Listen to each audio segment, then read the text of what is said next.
I used to think that if someone ever stole my identity, it would be a stranger. Some hacker in another country, maybe. A faceless thief in a dark room, typing away on a stolen laptop. But no, my identity was stolen by the girl who knew me best, my best friend. Leela and I met in 8th grade, the kind of middle school friendship that forms out of survival. We were both the quiet ones, the smart girls who sat in the front row but never raised our hands. She wore thrift store hoodies with little doodles on the sleeves. I liked journaling and true crime. We weren't cool. We weren't popular. But we had each other. We bonded fast. Late night sleepovers, secrets whispered under blankets, matching bracelets we made out of string and promises. By high school, she knew me better than anyone. I mean that literally, my passwords, my schedule, my favorite baby photos, my crushes, my fears. I had no walls with her. Why would I? I thought she was the only person in the world who truly understood me. And maybe she did. A little too well. I still remember the day she asked to borrow my laptop. We were studying at my place junior year. I was making us grilled cheese in the kitchen and she called out, "Hey, can I just check something for Chem real quick?" "Yeah, sure," I shouted back. No hesitation. When I came back with the sandwiches, she had this tight smile, her face a little too still. "Everything okay?" I asked. "Yeah, your Wi-Fi's just slow," she said, brushing her hair behind her ear. I didn't question it. I should have. A few weeks passed, life went on. We laughed, we studied, we shared playlists and crushes. She came over almost every weekend. I didn't notice the change right away. But then, odd things started happening. The first was a DM from a girl I didn't know. "Hey, were you at that party in Boston last weekend?" I think we danced together, lol. I stared at the message. Boston. I live in Oregon. I thought she had me confused with someone else, but she kept messaging. "You're the girl with the white crop top and sparkly boots, right? You said your name was Riley. You even followed me." She sent a screenshot of an Instagram account. The profile name, @RileyChambersOfficial. My name, my face, my photos. But it wasn't my account. I felt my throat tighten as I scrolled. There were dozens of pictures, some real, stolen from my actual posts. Others I'd never seen before, videos too. Me singing, laughing, crying on camera. Posts with captions like, "Sometimes the people who say they love you are the ones who hurt you the most." #Real Talk, #Trauma Survivor. Thousands of likes, hundreds of comments. People thought it was me. That night, I barely slept. I kept checking the account, screenshotting everything. The bio even listed my school, my zodiac sign, and my favorite quote, something I had only ever posted in a private story 2 years ago. Whoever made this account, they knew me. I told myself it was a fan account. Maybe someone really admired me, or a stalker. That would have been scary, but still, better than the truth. The next day, I told Leela everything. Showed her the profile, the DMs, the videos. She stared at it like she'd never seen it before. "Whoa," she whispered. "This is seriously creepy. You think it's AI or something? Like a deepfake?" I hesitated. It looks so real. "People are so messed up," she said, shaking her head. "Don't worry. We'll figure it out. We'll figure it out. Like always. Like everything." But something in her voice felt off. Just slightly. Her concern felt rehearsed, like she practiced it. But I shoved the thought away. This was Leela, my best friend. The girl who helped me through my parents' divorce. The girl who stayed up with me on FaceTime when my dog had to be put down. She would never do something like this, right? I wanted to believe that. But somewhere deep inside me, a part of me had already started to doubt. For the next few days, I kept watching the fake account like it was a live broadcast of my own identity being dissected. The posts kept coming. Riley went to cafes and mentioned in private texts. She posted moody selfies with captions that mirrored my journal entries almost word for word. It wasn't just mimicry, it was possession. She was living my life online, shaping a new version of me, more dramatic, more broken, more followable. And people loved her. OMG, you're so raw and honest. Queen of aesthetic sadness. I feel like I know you. I wanted to scream. That's not me. You don't know me. You're falling in love with a version of me that someone built. I reported the account.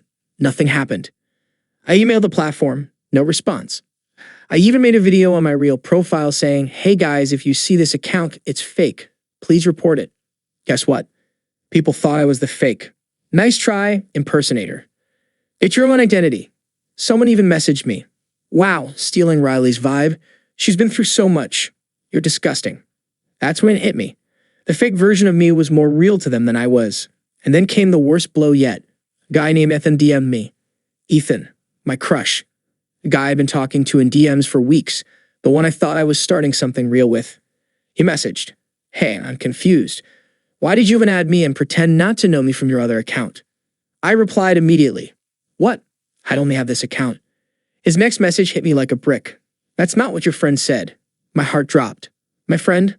I called him. He answered, confused and hurt. "She messaged me from your backup account, said your main was compromised. She sent a selfie, told me a bunch of stuff about you." I believed her. My voice cracked. "What friend?" "Leela," he said. "She said she was helping you." Leela. The name echoed in my head like thunder. I hung up without another word. I felt dizzy. Sick. The room was spinning, or maybe I was. Leela, my best friend. The only one I trusted. She hadn't just stolen my pictures. She stole my voice, my connections. She was becoming the version of me people preferred. And worst of all, she was better at it. More mysterious. More traumatized. More markable. I started questioning everything. Every moment we shared, every secret I'd whispered. Had she been planning this? Slowly collecting data like a spider spinning a perfect web. My journal entries, my late-night rants, my insecurities. She'd memorized them like a script. Was this all a long con? And if so, why?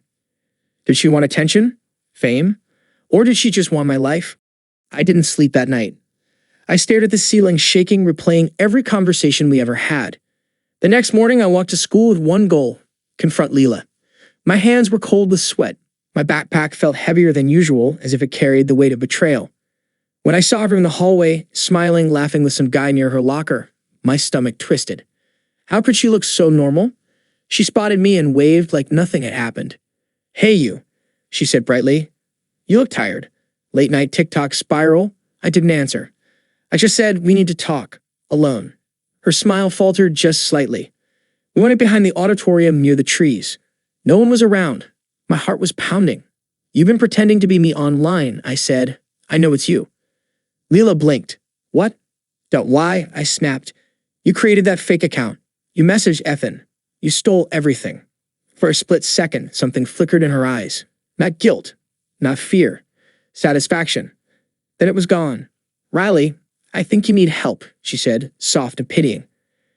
"You've been so paranoid lately. Maybe all the stress is. Don't gaslight me." She froze. I pulled out my phone, showed her the screenshots, my photos, my quotes, even the selfie she sent Ethan, a photo I had once taken but never posted. "You used this," I whispered. "This was mine. I sent it to you 2 years ago when I was crying after my dad left." She didn't deny it. She just looked away and said, "People like you more when you were sad." I felt like I'd been slapped. "What?" She sighed like I was being unreasonable. "You had a story. Trauma. You were real. But you kept hiding it. I just gave people the version of you they wanted. You don't even know how many girls DM me to say thank you. I help people. I gave them something to relate to. By pretending to be me, my voice cracked. She stepped closer, her voice eerily calm. "You're not using your story, Riley. You waste it. You bury it. You pretend everything's fine when it's not. I just gave your life some meaning." My whole body went cold. She truly believed she was doing me a favor. I turned and walked away, shaking, trying to hold back tears. But it wasn't over. That night, something worse happened. She posted a new video on the fake account. Crying, shaky voice, whispering into the camera, "Hey everyone, this might be my last post for a while. Someone's been trying to impersonate me. She's dangerous. If she contacts you, please block her." The comments poured in. "Stay safe, Riley." "Who would do that to you? You're the most genuine person here." I've reported her already. She's sick. I was the one being erased from my own identity. I locked myself in my room for hours, my phone buzzing nonstop with hate. People were tagging me in posts, calling me a stalker. A fraud. Some even posted screenshots of my real account with captions like, "This isn't the real Riley. She's sick. Dangerous." I cried. Screamed. Then I went silent. There's a numbness that comes after the pain, like your mind just shuts off to survive. I was floating like none of this was real. But it was. My name, my face, my story, all twisted into someone else's narrative. I wanted to give up, but something inside me, a tiny flicker, refused to die. So I did what I hadn't done before. I started collecting evidence. Every screenshot, every DM, every timestamp. Out in full investigator mode, cross-checking her posts with my own memories, hunting for clues in the comments, even screen recording her lives in case she deleted anything. And then I did the thing I dreaded most. I told my mom. She listened quietly, didn't say much at first, just nodded, her mouth tight. Then she said, "You need to take this seriously. This isn't just a prank. This is psychological abuse." She helped me draft a formal report to the platform, attached the evidence, and even reached out to a lawyer who specialized in online impersonation. But even with all that, the damage was already done. I walked into school the next day and felt the stares, the whispers. Two girls passed me in the hallway, and one of them said loudly, "There she is, the fake Riley." I felt like a ghost haunting my own life. Leela, meanwhile, was thriving. She posted new healing journey updates daily, shared affirmations, and even started selling merch, hoodies with my favorite quotes on them. She had become me, only better, bolder, more tragic. And the world adored her. But I wasn't going to let her win. Not anymore. So I created a video. Just me, no makeup, no filters, eyes red from crying. I spoke directly to the camera. "You don't know me, not the way you think. But someone out there does, and she used that to create a lie that became louder than my truth. I'm not here to beg. I'm here to say enough." I posted it, heart racing. At first, nothing. Then slowly, a trickle of comments, some confused, some cruel. But a few, just a few, asked questions. "Wait, is this real? She has the same voice. I'm so confused." One girl DM'd me and said, "I believed her. I'm so sorry. But now I don't know what to believe." It wasn't much, but it was something. My voice was finally breaking through the noise, just barely. And I knew one thing. If I wanted my life back, I'd have to burn the lie down to the ground. It all came crashing down on a Thursday. That morning, I woke up to 93 new notifications. My phone was buzzing like it had never buzzed before. My video, the one where I finally spoke out, had been picked up by a mid-sized commentary channel.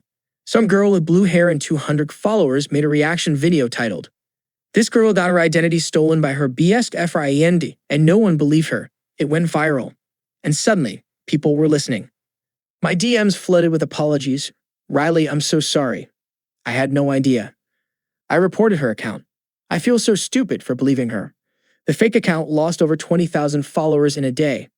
The merch store was shut down. People started digging through her old posts and realizing how carefully curated they were. Her videos, her captions, her emotional breakdowns, they were all textbook manipulation. But Leela wasn't going down quietly. She posted one last video. Dark lighting. Hood up. Crocodile tears. I never meant to hurt anyone. I just felt invisible. Riley always had this light, this thing that made people love her. I wanted to feel it too. For a moment, it almost worked. People debated in the comments. Maybe she just made a mistake. She seems broken. But then, the screenshots surfaced.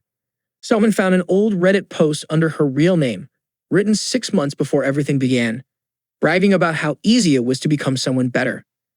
All you need is access, a few pictures, a story to twist. People eat that asterisked up. It was over. Her TikTok disappeared. Her Instagram gone. The username @RayleighChambersOfficial no longer existed. I should have felt victorious. But I didn't. Because when the dust settled, I was left with a weird, hollow ache like I'd fought to reclaim a version of myself that didn't even exist anymore. I wasn't the same girl who whispered secrets under blankets and shared playlists. I had become someone harder, louder, sharper. But maybe that wasn't a bad thing. The real win came 2 weeks later. I walked into school, seeing halls, seeing faces. But this time, people looked at me differently. Not like a fraud, not like a victim. Like someone who refused to be erased. And Leela?